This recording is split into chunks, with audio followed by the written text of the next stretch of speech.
Hey everyone, happy Easter. I hope you guys have been enjoying the nice weather we've been having and getting outside. This week we're going to be talking about healthy relationships, and as always, we'll start with a question. So this week's question is going to be, what makes a relationship healthy? So you can either answer below in a comment or you can email me. Either way, I don't have a preference.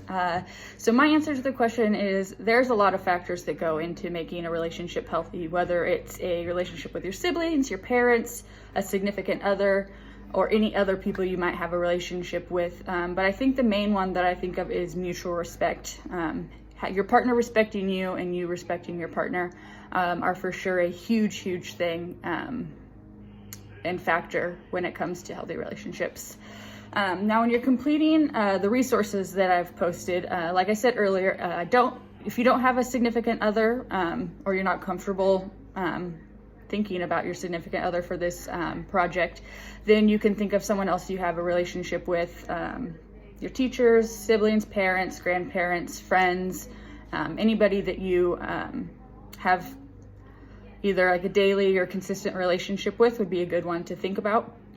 The first resource, as always, is going to be our chapter reading. It's a pretty short one this time, and then of course it has 5 questions at the end. This one has some really good information. It covers the topics of what makes a relationship healthy.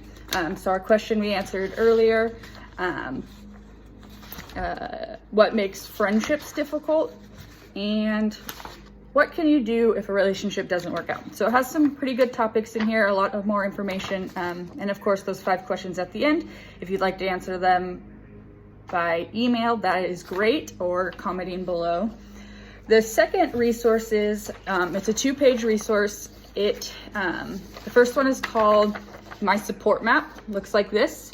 So you're going to put yourself in the center, and then you're going to think of people who are in your support system. So these are people who you would consider to be on your team, people who love you, respect you, want you to do your best, some positive people in your life that you would have on your team. It does list on the bottom some ideas of where to get these people from. So I already mentioned some before, but some other could be from your church, a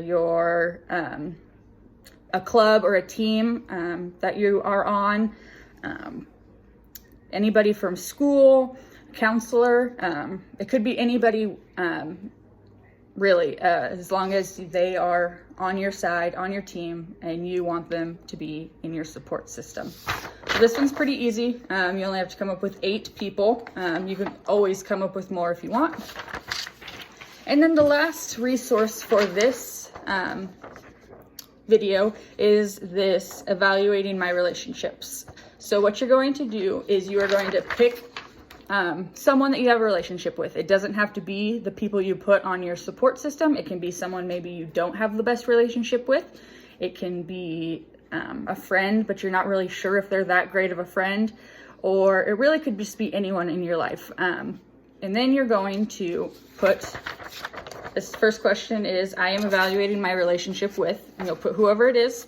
If you don't feel comfortable writing it, you can always use a code name if you want privacy. And then you're going to answer the question. So can you name 5 things about this person that you really like? Can you name 5 things about this person that you really dislike? Do you think this person's relationships with family and friends are healthy? Why or why not? And questions like that. And it's just going to kind of help you map out, is this person a good person to have a relationship with?